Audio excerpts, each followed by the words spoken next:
এমনও আছে এত আহ্লাদ আমরা দেখায় যে 3 বছরের 2 বছরের বাচ্চারাও মোবাইল ফোন দিয়ে ভাত খাওয়াচ্ছে, মোবাইল দেখতেছে, খেলা দেখতেছে, কি করতেছে প্রত্যেকের। আমি নিজের বাইরে না, আমার ভাইয়ের ছোট ভাই ছোট বাচ্চা আছে, দেখি ওখানে নিয়ে একদম সোফার পর বসে সে রীতিমতো এই সমস্ত দেখতে। মানে আসক্তিটা একেবারে শৈশব থেকে 3 বছর থেকে শুরু হয়েছে, 3 বছরও কমও মনে হয়। আর কিছুদিন পর তো মনে হয় মায়ের পেট থেকে জন্মার পরে কান্না না এখানে বলবো একটা মোবাইল দাও। বাচ্চাটা প্রথম শব্দ হবে পেট থেকে বের হওয়ার পরে, কান্না করে না, একটা মোবাইল চাই, এই বলে এত শুরু করবে। এই জন্য আমরাই দায়ী। আর এই যে এই সমস্ত যেগুলি হলো মব ভায়োলেন্স, যেটা আগে মব জাস্টিস বলতো না, মব ভায়োলেন্সই আমরা বলবো, আমরা তো দায়ী। ওদের তো কোনো দোষ নাই। একটা ছেলেকে দেখলাম না পরীক্ষার মধ্যে, স্কুলে পড়ে কি পড়ে না তারও কোনো ঠিক নেই, ছেলেরা মেয়ে তাও বোঝাচ্ছে না, বলতে যে খবর আছে, মিলনের খবর আছে। ওই ছেলে যখন বাড়ি গেছে তখন ও যদি প্রকৃত মানে ওই নাগরিক, ভালো নাগরিক হয়ে থাকতো, ওই ছেলেকে বলতো, এই তুই কী বলছিস এটা, কেন বলছিস এটা, এই বেয়াদবি করতে শিখছি, আমি তো এই বেয়াদবি শিখেছি। আমরা কেউ কোনো প্রতিবাদ করি না, তো আমার গার্জিয়ানরাই তো আমরা শেখাচ্ছি। আর লেখাপড়ার মান নষ্ট হওয়ার কারণকেই বলে, এই জায়গায় না গেলে হয়তো আমি বুঝতাম না। আমাকে জাতীয় বিশ্ববিদ্যালয়ের ভাইস চ্যান্সেলর আমানুল্লাহ আমাকে খুব পছন্দ করেন। একটা বিশেষ জায়গায় তার সাথে দেখা হওয়ার পরে আমাকে বললাম, ভাই রাজনীতি যখন করেছেন, একটা শিক্ষা এই তো স্কুল কলেজ এগুলো ঢুকে না একটু।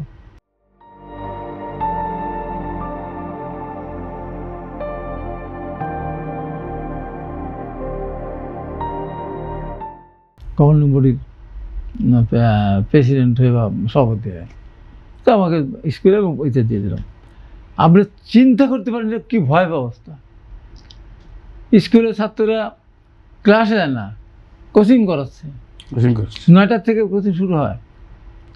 আমি আমার এলাকায় বলেছিলাম, আমি যে নির্বাচিত হই 9টার থেকে 4টা পর্যন্ত কেউ কোচিং করাতে পারে না, কোনো কোচিং চলবে না। স্কুলে তো পড়ালে হচ্ছে না, কোচিং তাহলে ওই শিক্ষক কিন্তু তার স্কুলে না এসে সে কোচিং সেন্টারে যাচ্ছে। ওই কলেজের শিক্ষক তার কলেজে না এসে সে কোচিং সেন্টারে যাচ্ছে। কেন?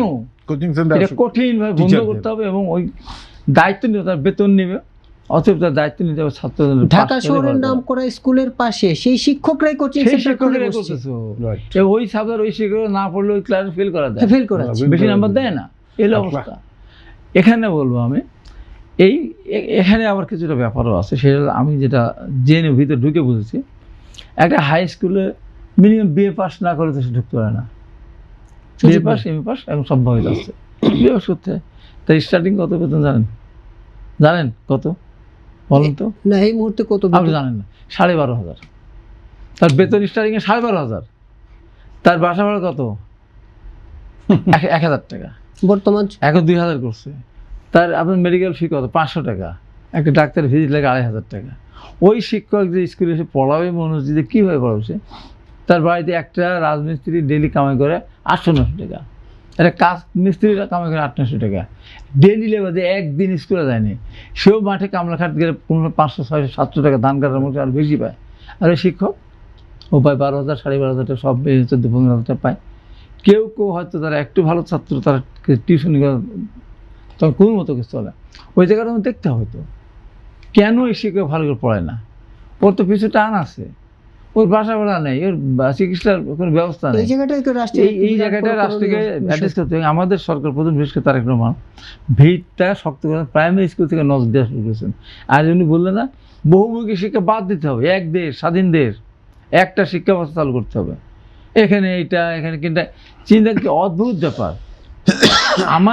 আমার নিজের বাড়ির কথা বলবো, অন্য বলবো কেন? আমার ছোটো ভাইয়ের বাচ্চা, একটু একটা বাচ্চা প্রাইমারি স্কুল বাদ দিয়ে রাস্তা ওটা বাদ দিয়ে ওই দূরে নিয়ে যাচ্ছে, বেতন দিতে 300 টাকা, আবার প্রাইভেট পড়ে। আমি কথা বলি যে এটা আমরা তো প্রাইভেট পড়ি নাই, এটা কী বাড়াচ্ছে সেগুলিকে? এই যে অবস্থা কেন যাচ্ছে না? ওই যে প্রাইভেট যাচ্ছে কেন? ওই শিক্ষক ওই স্কুলে ভালো পড়াশোনা হয় না, 5 পাস করে যাতে 5 বান করতে পারবে না। এই অবস্থা। এখানে শিক্ষকদেরকেও মোটিভেশন দেওয়া দরকার আছে এবং তাদের এই যে পিছুটা যদি থাকে তার দ্বারা কোনো কিছু সম্ভব না। আপনি এখানে আমাদেরকে এই করে একটা অনুষ্ঠান পরিচালনা করছেন, আপনার সারাদিন পরে তো দেখা যায় আপনার বাসায় আপনার ওয়াইফ অসুস্থ, ছেলে বেতন নাই, আপনি ওই আমার জিজ্ঞাসা করুন, মাথার উপরে কাজটা করুন। শিক্ষা ব্যবস্থা একটা আমার পরিবর্তন আনতে হবে। এত ধরনের শিক্ষা ব্যবস্থা না থাকে ক্যাডেট কর, একটা বাচ্চা ক্লাস 1, 2, 3-তে ভর্তি করতে গেলে এইসব ভালো স্কুলে 2 লাখ, 3 লাখ, 4 লাখ টাকা দিতে হয়, আর বাড়ির কাছে স্কুল থেকে সে চলে আসতেছে। একটা মানুষ একটা বাচ্চার পেছনে যে খরচটা হয়, ওই ফ্যামিলির কাছে সারা মাসে ইনকাম হতো না, ওই বাচ্চার পেছনে খরচ হয়। এই অসম ব্যবস্থা, এই অসম ব্যবস্থা দিয়ে আপনি কোথায় নিয়ে যাবেন? এবার আর একটু বলে শেষ করে কলেজটা বলি, তারপর বিশ্ববিদ্যালয় বলবো পরে। কলেজে আমি সভাপতি, অদ্ভুত সিস্টেম। আপনার কলেজের একটা অনার্স কোর্স চালু করতে হলে 6 জন শিক্ষক লাগে। ওই এলাকায় যারা মন্ত্রী এমপি অনেক অশিক্ষিত মুখ্যমন্ত্রী আছে, আর বিশ্ববিদ্যালয় পড়ে নাই। আমার এই কলেজে আমার আমলে আমি অনার্স কোর্স চালু করলাম, দেখাচ্ছে আমার ক্ষমতা দেখালাম, আমি পারি। ও পারে কেন জানেন? এখন পারে না, তখন পারে কেন? একটা অনার্স কোর্স খুলতে হলে বিশ্ববিদ্যালয়কে 25,000 টাকা জমা দিতে হয়। তাহলে একটা অনার্স কোর্স খুললে 1.5 লাখ টাকা পাচ্ছে।